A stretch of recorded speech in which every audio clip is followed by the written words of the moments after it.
지금 무더위가 기승을 부리고 있습니다. 집에서 나오는데 다 씻고 준비해서 나오는데 벌써 현관 앞에 나설 때 땀으로 가득 찬 제 모습을 보게 됩니다.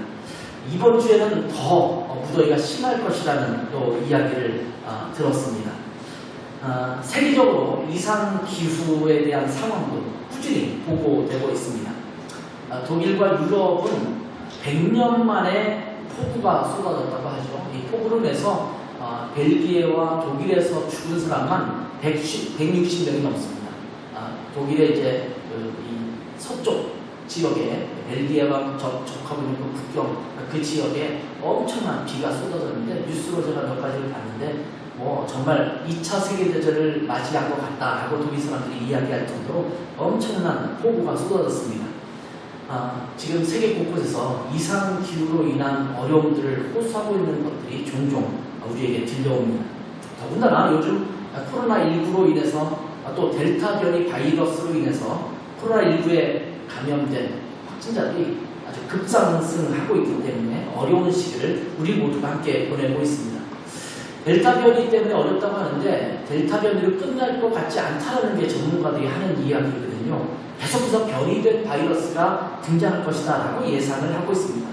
백신을 굉장히 많이 맞고 있는 상황이지만 그 끝이 잘 보이지 않는 것이 우리의 현실이 아닌가라는 생각을 합니다. 장담할 수 없는 세상을 살고 있습니다. 내일 이제 여행을 가야겠다 이렇게 말해도 내일 당장 여행 갈 수 있을지 없을지를 아무도 모르지 않습니다.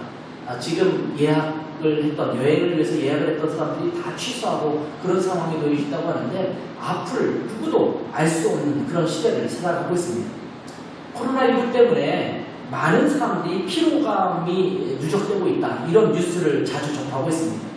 자영업자들의 피해를 보고 있고 또 경기가 침체되어서 모든 삶이 어렵다라고 호소합니다. 참 쉽지 않은 세상을 지금 우리는 살고 있는 것 같습니다.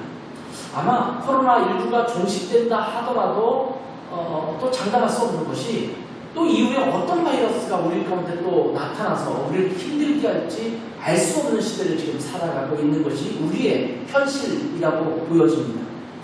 이 끝이 보이지 않을 때는 인간이 낙담하고 또 낭망해서 좌절하기가 너무나 쉽습니다. 그런데 이 암담한 상황 속에서도 신라 같은 희망을 볼 수만 있다면 우리는 그것을 견뎌낼 수가 있습니다. 하물며 신라 같은 희망이 아니라 아주 든든하고 분명한 희망이 우리 가운데 주어진다면 지금 조금 고통스러운 상황을 지난다 하더라도 그것을 아마 넉넉히 이길 수 있는 가치가 있게 될 것입니다. 이사야서를 통해서 이사야가 전했던 메시지는 정말 담담한 것이었습니다. 사실은 이스라엘은 거의 다 멸망하고 남왕국 유다가 또 멸망될 것이다라는 예언을 지금 하고 있는 중이거든요. 하나님의 엄중한 심판이 이스라엘 가운데 유다 가운데 임할 것이다 라고 경고하고 있습니다. 이미 아마 그들은 살아가면서 하나님의 심판이 가까이 다가오고 있다는 것을 아마 느끼고 있을 것입니다. 지금 많은 사람들이 지구의 종말이 가까워오는 것 아니냐 이런 말도 농담처럼 하고 있거든요. 그만큼 세상에 돌아가는 형편이 심상치 않은 세상을 살고 있지 않습니까? 그런데 아마 이사야가 메시지를 전했던 그 시절에도 그런 분위기들이 느낌들이 아마 그들의 곳곳에서 느껴질 수 있었을 것입니다. 그런데 참으로 감사한 것이 있는데 그것은 뭐냐면 하나님의 심판이 임재하지만 그 하나님의 심판이 끝이 아니라는 겁니다. 하나님의 심판으로 완전히 끝이 난다면 더 이상 우리는 헤어날 수 있는 희망을 갖고 있을 수 없죠. 그런데 하나님의 심판이 임하긴 할 텐데 그 이후에 주어질 하나님의 자비와 긍휼이 남아있다는 겁니다. 예레미야도 그런 표현을 쓰고 있잖아요. 내가 주 앞에 기도하는데 아침마다 주의 자비와 긍휼하심을 내가 얻을 수 있다니 얼마나 새롭습니까? 이렇게 고백하는 고백이 있지 않습니까? 이사야는 지금 66절까지 나오는데 보통 3개로 나눕니다. 크게 3부분으로 나누는데 앞부분에서는 하나님의 심판을 예고하고 있어요. 암담하고 우울한 메시지들이 계속 증거되고 있습니다.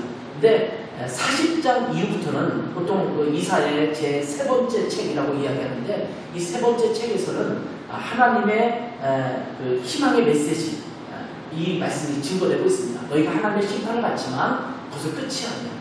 너희에게 희망이 있어. 이런 희망을 내가 너에게 줄 거야 라고 하는 약속의 메시지가 이사야서 40장 이후에 계속해서 우리에게 주어지고 있습니다. 오늘 본문도 이스라엘 백성을 향한 하나님의 진한 사랑, 그리고 그 사랑으로 인해서 결국 모든 고통과 압제를 당하는 이스라엘 백성들을 구원하시겠다고 하는 분명한 약속을 전해주고 있습니다. 물론 이사야서 40장 이후에도 희망의 메시지만 있는 것이 아닙니다. 계속해서 하나님은 너희가 죄 때문에 이런 고난을 당할 거야, 하나님은 너를 이렇게 심판할 거야 라고 끊임없이 예고도 했지만 그것을 끝나지 않고 계속 반복적으로 그러나 너희에게 희망이 있어, 내가 너희를 그냥 버리지 않을 거야, 이 말씀을 반복해서 해주고 있는 말씀이 이사야서 40장 이후의 말씀입니다. 먼저 오늘 본문을 통해서 하나님은 이스라엘에 대해서 어떻게 생각하고 있는지에 대해서 말씀해주고 있습니다. 서로의 관계를 확인할 때 이런 표현을 많이 하잖아요. 넌 나를 어떻게 생각해? 성수 형제, 나를 어떻게 생각해? 뭐 이렇게 물을 수 있잖아요. 뭐 목사님은 뭐 이렇게 대답할 수 있죠. 사귀는 애인 사이에도 그런 표현을 많이 쓰죠. 너는 나를 어떻게 생각해? 난 너에게 어떤 존재니? 이런 것을 물을 수 있잖아요. 부부 사이에도 그런 질문을 가끔씩 할 수 있어요. 특별히 내가 소홀히 여김을 당한다고 했을 때 당신에게 나는 어떤 존재야? 이렇게 묻기도 하지 않습니까? 이것은 서로의 관계를 명백히 하고 싶은 것 때문에 이런 질문을 하게 되는 겁니다. 근데 하나님께서 이 질문에 대해서 답을 해주시고 있는 거예요. 내가 너와는 어떤 관계인지 분명히 말해주마, 이렇게 말씀해 주십니다. 하나님은 이스라엘 백성들을 향해서 너는 내 백성이고 여전히 변치 않는 사실이다. 너희가 하나님의 자녀이고 하나님의 백성된 것은 어느 때도 변치 않는 사실이니까 이것을 기억하라 라고 말씀하고 있는 겁니다. 오늘 1절 말씀은 이렇게 말씀하고 있습니다. 야곱아, 너를 창조하신 여호와께서 지금 말씀하시느니라. 이스라엘아, 너를 지으시니까 말씀하시느니라. 너는 두려워하지 말라. 내가 너를 구속하였고 내가 너를 지명하여 불렀나니 너는 내 것이다. 이렇게 말씀하십니다. 하나님께서, 이 창조주 하나님께서 이스라엘을 지명하여 불렸기 때문에 여전히 죄 가운데 있고 하나님의 심판 가운데 놓여져 있는 백성이지만 여전히 그럼에도 불구하고 내 백성이라고 말하고 있는 것입니다. 하나님께 버림받지 않고 있다는 사실을 확인시켜 주시고 있는 겁니다. 자녀들이 잘못했을 때 부모가 자녀를 좀 꾸짖을 수 있죠. 야단을 칠 수 있습니다.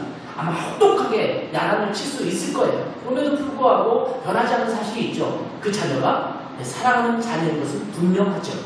하나님께서 이렇게 말씀하시는 거예요. 너희가 죄를 지었기 때문에 내가 너희를 심판한다. 그러나 이것은 끝이 아니야. 너희는 그럼에도 불구하고 여전히 내 사랑은 나의 자녀야, 나의 백성이야 라고 말씀하고 있는 겁니다. 우리는 하나님의 것이라는 겁니다. 하나님의 소속입니다. 자, 하나님의 것, 하나님의 소속이라는 것이 어떤 의미가 있냐면 하나님께서 우리를 책임지셔 주시겠다라는 말씀이거든요. 우리가 어디 가면 보통 여권을 갖고 다니지 않습니까? 다른 나라를 갈 때 여권을 갖고 다닐 때 여권 맨 앞부분을 보면 내 사진하고 내 인적사항이 이렇게 기록되어 있는가 하면 그 위에 내가 사인하는 난 있잖아요. 그 사인하는 난 위에 뭐라고 써있냐면 이 사람은 대한민국 국민이니까 어디 가든지 이 사람의 편을 좀 잘 봐줘라, 이런 표현이 나오거든요. 지금 이 사람은 대한민국 국민이니까 무슨 일이 생기면 우리 정부가 책임지겠다, 이런 표현을 쓰고 있는 거거든요. 우리는 하나님의 것이에요. 하나님 나라의 백성입니다. 그 표현은 무슨 말이냐면 내가 너를 책임질 거야. 단순하게 내 소유물, 내가 너를 뭐 도구로 사용하는 그런 도구로 사용하는 것이 아니라 내가 너를 책임지는 전능자 하나님이야. 이것을 잊지 마. 이렇게 말씀하고 있는 거예요. 그래서 이스라엘 백성이 지금은 고난과 역경의 혹독한 시간을 보내고 있지만 그럼에도 불구하고 이 모든 것을 이겨내고 결국은 다시 회복시켜 주실 것에 대해서 말씀해주고 있는 겁니다. 2절 보면 이렇게 말하죠. 내가 물 가운데 지날 때에 내가 너와 함께 할 것이라. 강을 건널 때에 물이 너를 침몰하지 못할 것이며 내가 불 가운데로 지날 때에 타지도 않을 것이요 불꽃이 너를 사르지도 못하리니 라고 말씀합니다. 근데 참 하나님의 말씀이 신기한 거는 뭐냐면 걱정하지 마, 너는 불을 안 만나, 물도 안 만나, 그냥 안전하게 편안하게 다 인도해 줄게 이렇게 말씀하시지 않고 너가 불 가운데로 지나고 물 가운데 지나는데 그 고통과 아픔을 지나는데 내가 너와 함께하겠다 이렇게 말씀하시는 거예요. 그래서 흔히 착각하는 것은 내가 하나님을 믿고 따르면 내 삶이 다 평안해질 것이라고 착각을 해요. 그래서 하나님 앞에 이렇게 항변하는 거예요. 하나님 내게 왜 이런 고통을 주십니까? 내게 왜 이런 시련을 주십니까? 이렇게 자꾸 말하는 거거든요. 근데 하나님은 하나님을 믿으면 무조건 다 평안할 것이다라고 약속하시지 않습니다. 너가 불 가운데로 지나고 물 가운데로 건널 것인데 내가 너와 함께 할 거야. 그래서 그 불 가운데 지나는데도 너는 타지 않아. 물 가운데 지나는데도 불구하고 물에 빠져 죽지 않아. 걱정하지 마. 이렇게 말씀하고 있는 겁니다. 하나님은 고통이 아예 없는 평탄한 길을 우리 가운데 약속하지 않습니다. 그들이 죄를 범했다면 그 죄로 말미암아 극심한 고통을 겪게 될 것입니다. 중요한 것은 그 고통과 역경이 이스라엘 백성을 완전히 망하게 하시지는 않을 것이라는 겁니다. 우리가 하나님의 것이라고 한다면, 하나님의 백성이라고 한다면 우리가 하나님의 백성으로서 이 땅에서 당하는 고통과 시련이 있고 아픔이 있는데 걱정하지 말 것은 하나님은 우리를 완전히 버리지 않는다는 겁니다. 그 가운데서 결국은 건져내실 분이라는 것을 말씀해주고 있는 겁니다. 그렇기 때문에 두려워하지 말고 견뎌라, 인내하라 이렇게 말씀하고 있는 겁니다. 아마 이스라엘 백성들은 이 말씀을 들을 때에 무엇을 기억했을까요? 불 가운데로 지나는 것, 물 가운데로 지나는 것 이야기를 들을 때 아마 그것은 바벨론과 또 아수르와 이런 사람들에 의해서 이런 나라에 의해서 침략받는 것을 지금 예언하고 있는 말씀이기도 하지만 아마 출애굽의 상황을 연상했을지도 모릅니다. 아, 그때 홍해가 우리 가운데 있었지. 광야길을 건넜었지. 야, 그때 배가 고팠지. 아, 배가 고픈 거를 주께서 채우셨지만 어떤 때는 내가 고기를 좀 먹고 싶은데 고기를 먹고 싶었던 간절함이 있었지. 내가 목이 말라서 힘든 적이 있었지. 그런데 그때 하나님께서 홍해를 갈라 건지시고 우리에게 물고기도 주시고 또 맥주랑도 주시고 만나도 주시고 물도 내주시고 그랬던 하나님이지 이것을 아마 그들은 연상했을 것입니다. 비록 그들이 나라가 침략당하고 그래서 멸망당하고 포로로 끌려가는 수모를 그들이 겪겠지만 그것이 끝이 아니라 결국은 그 모든 것들이 지난 후에 다시 회복시켜줄 것이라는 하나님의 약속의 말씀을 보여주고 있는 겁니다. 3절부터 7절까지 있는 말씀을 보면 포로로 끌려가고 뿔뿔이 흩어진 이스라엘 민족을 다시 돌아오게 하시겠다라는 말씀을 하시고 있습니다.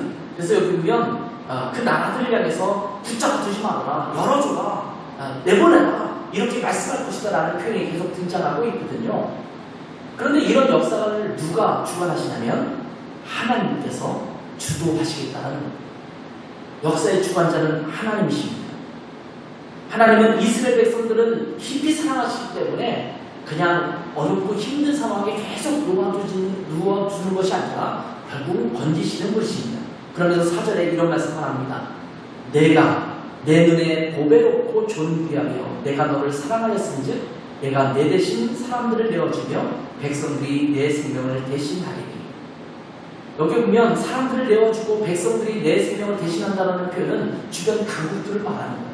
아수르나 바벨론이나 페르시아나 바사라고 성경을 기록되고 있죠. 페르시아나 이런 나라들에 의해서 침략당하고 포로로 끌려갔지만 결국은 그들이 오히려 이스라엘 백성들을 위해서 버림받는 그런 상황이 나중에 올 것이다라고 말씀하는 겁니다.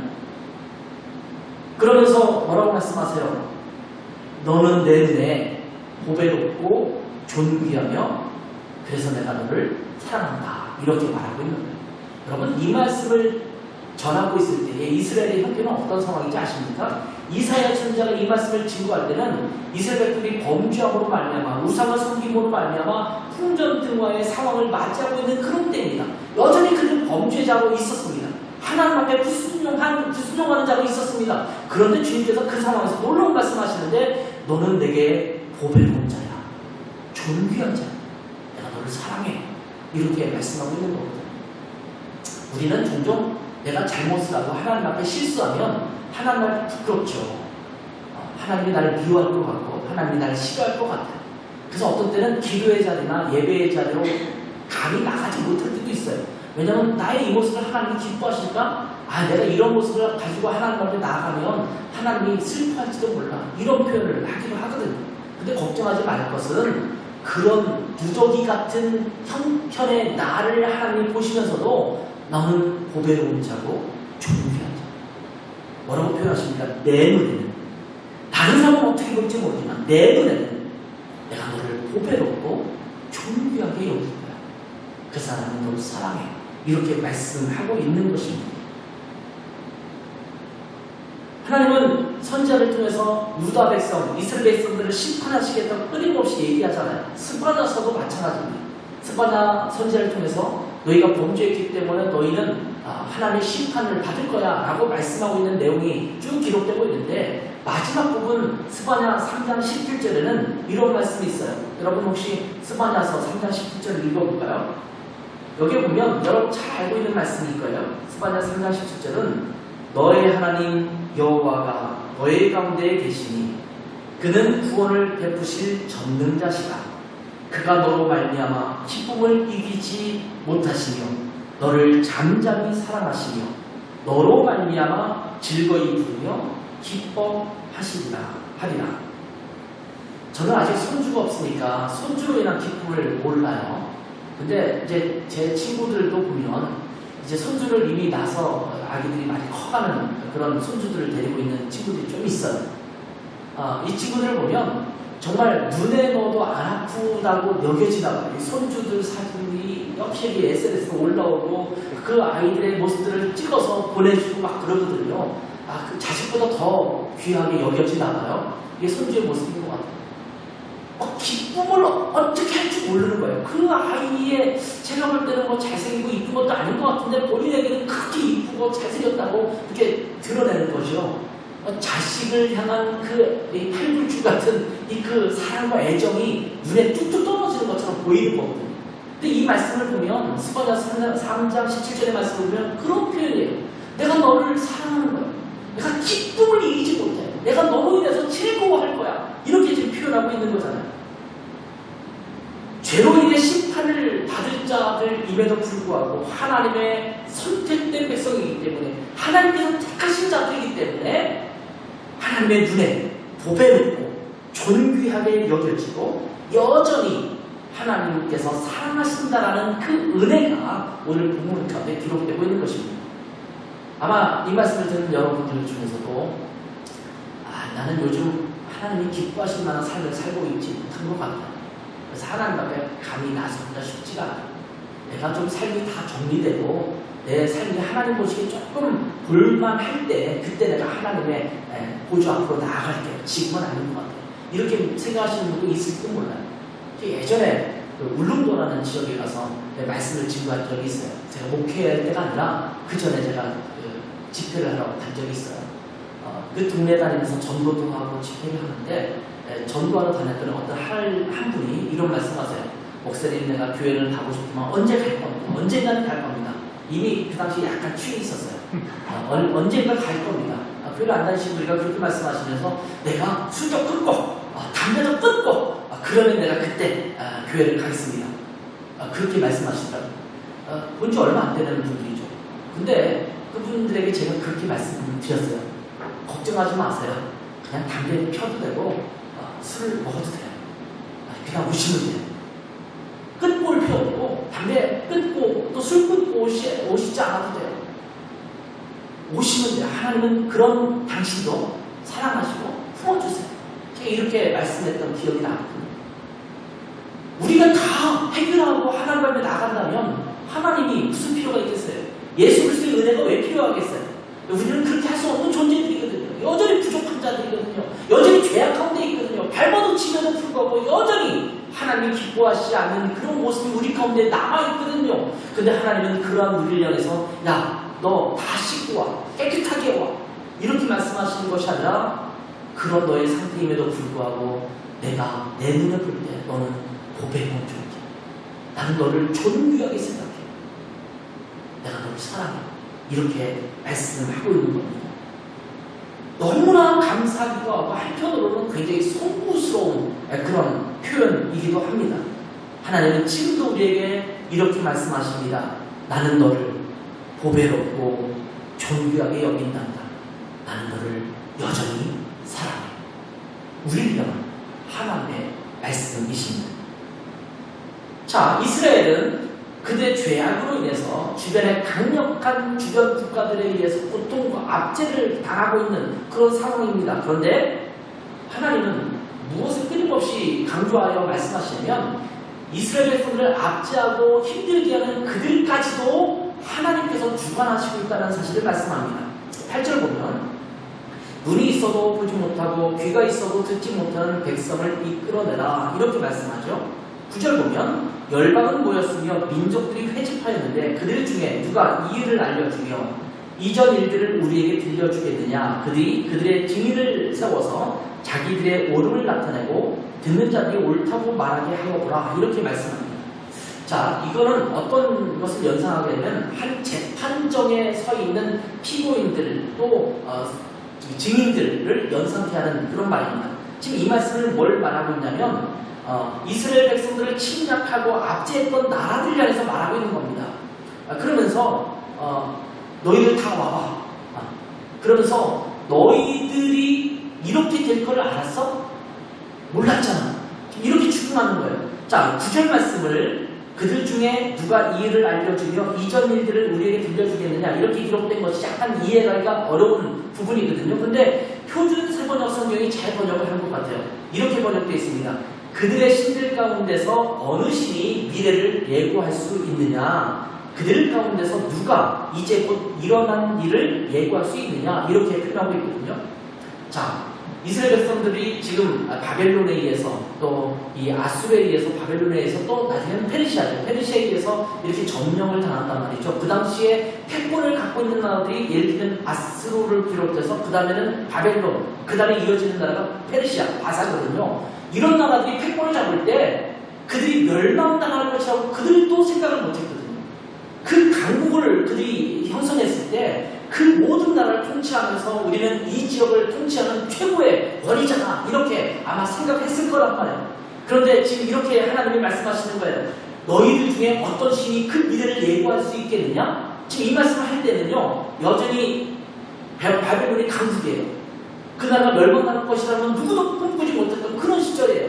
근데 너희는 그걸 알았어? 그것을 말해준 사람이 누구에게 누구나 있었어? 이것은 아무도 모르는 일이잖아. 근데 내가 그렇게 만들 거야. 지금 이 말씀을 해주시고요. 무슨 소리예요? 그 모든 역사의 주관자가 하나님이시다. 너희는 몰라. 코로나가 언제 끝날지 너희는 알 수 없어. 그걸 누가 알려주겠어? 그걸 알 수 없는 일이야.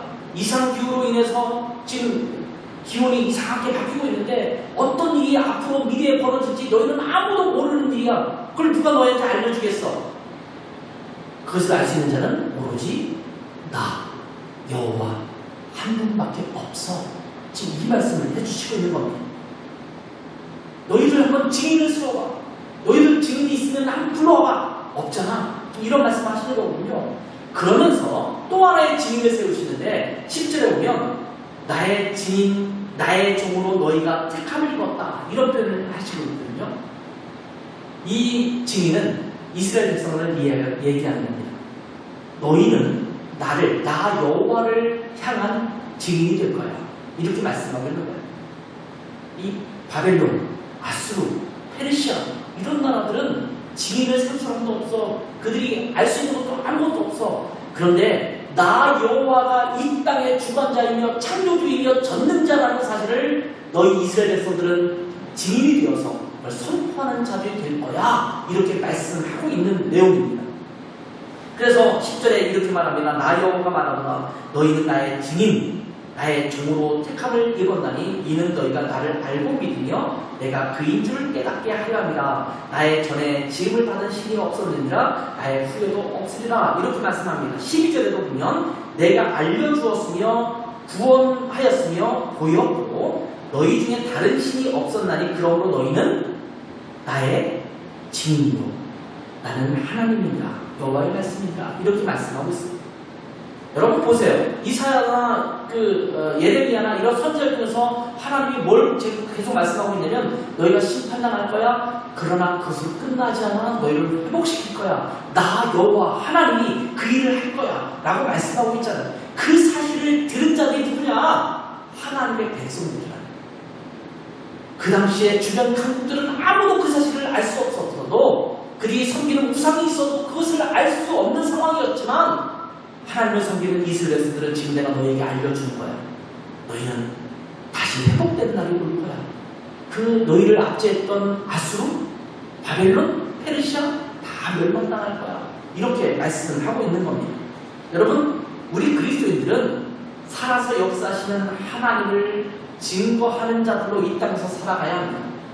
생생한 증인으로서의 삶을 살아가야 합니다.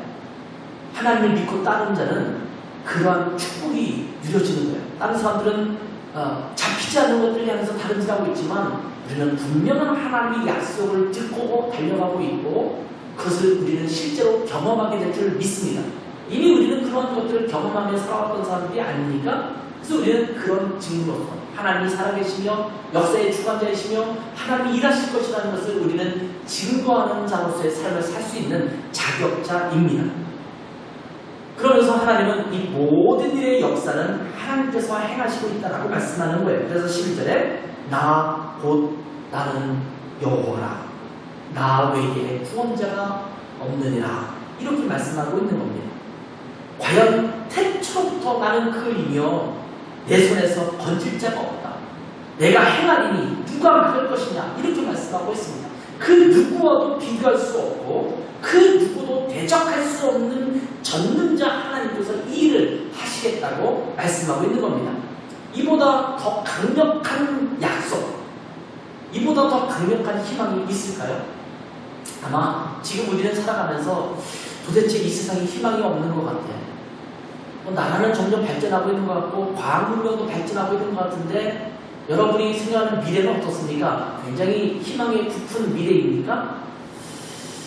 그렇지 않은 것 같아요. 오히려 예전보다 지금 미래를 생각하면 미래가 좀 어떤 때는 암담하게 느껴지지 않습니까? AI가 지금 막 개발이 되고 있고 또 지금 4차 산업혁명이 시작된다고 하는데 그것을 들으면서 와 세상이 바뀌었구나 너무 좋다 이런 마음이 듭니까? 모르겠어요. 저는 그렇지 않아요.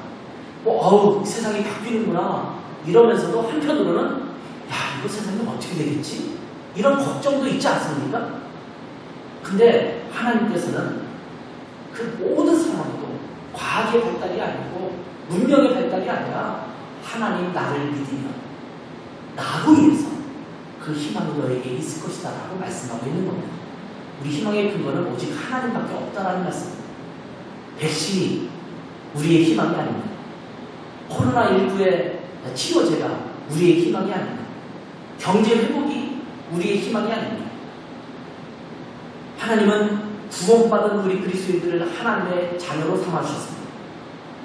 그리고 말씀하시기를 너는 여전히 내 복을 놓고 존귀한 내 자녀고 내가 사랑하는 자녀 너는 이 사실을 변하지 않아 이렇게 말씀하고 있는 거예요. 로마서 8장 37절에서 39절 말씀을 여러분 같이 한번 읽어볼까요? 신약성경 로마서 8장 37절에서 39절에 있는 말씀입니다. 로마서 8장 37절에서 39절에 보면 이런 말씀이 나오죠. 한번 같이 읽을 수 있는 분들은 읽어보겠습니다. 같이 읽습니다. 시작. 그러나 이 모든 일에 우리를 사랑하시는 이로 말미암아 우리가 넉넉히 이기느니라. 내가 확신하노니 사망이나 생명이나 천사들이나 권세자들이나 현재 일이나 장래 일이나 능력이나 높음이나 깊음이나 다른 어떤 피조물이라도 우리를 우리 주 예수 그리스도 예수 안에 있는 하나님의 사랑에서 끊을 수 없으리라. 아멘. 옛날에 제가 드레스에 있을 때 드레스에 교회 성가대에 종종 불렀던 찬양 중에 하나가 넉넉히 이기느니라 이렇게 부르는 찬양이 있었어요. 넉넉히 이기느니라 이 말씀을 근거로 한 찬양곡이죠. 우리가 실수하고 넘어져서 어려움을 겪을 수 있고 또 믿음의 시련이 우리 가운데 찾아올 수 있습니다. 그런데 하나님은 절대로 우리를 버리지 않는다고 약속하십니다. 결국은 하나님의 자리로 우리를 건져주시고 회복시키시는 주님의 은혜가 여전히 우리에게 있음을 우리는 기억하며 살아가야 합니다. 지금 상황이 암담할 수 있어요. 뭔가 안 보일 수 있어요. 어떻게 될지 미래를 짐작하지 못할 수도 있습니다. 어떤 분에게는 정말 극심한 고통과 어려움을 지금 지내고 있는 분도 있을지도 몰라요. 그런데 분명한 것은 이 세상에 있는 것들이 우리에게 희망을 주는 것이 아니라 오직 하나님께서 우리를 사랑하시고 여전히 우리를 하나님의 자녀로 고배롭고 존귀하게 여기셔서 건져내실 구원자이심을 우리가 기억한다면 이 어렵고 힘든 상황을 넉넉히 이길 줄 믿습니다. 그런 믿음 안에서 모두 승리하는 모든 성도님들 되시기를 주님의 이름으로 축원합니다. 함께 기도하겠습니다. 하나님, 우리가 희망을 잃지 말고 그 희망이 오직 하나님께 있음을 기억하면서 하나님께로부터 희망을 찾는 저희들 되게 도와주시옵소서. 이 땅에 참 힘들고 어려운 미래를 알 수 없는 암담함으로 세상을 대하고 있을 때도 있는데 그럴 때마다 이 땅에서 우리의 희망을 볼 것이 아니라 하나님에게서 찾게 도와주시고 주님 안에서 하나님의 존귀하고 보배로운 백성으로서 하나님의 사랑을 받는 백성으로서 당당함으로써 이 세상을 이겨나갈 수 있는 우리 모두가 될 수 있도록 은혜 주시기를 간절히 원합니다. 하나님의 자비와 분노하심과 인도하심을 깊이 날마다 경험하며 그것을 증거하며 살아가는 증인으로서의 삶이 우리 가운데 있을 수 있도록 축복하옵소서. 감사하며 예수님의 이름으로 기도했습니다. 아멘.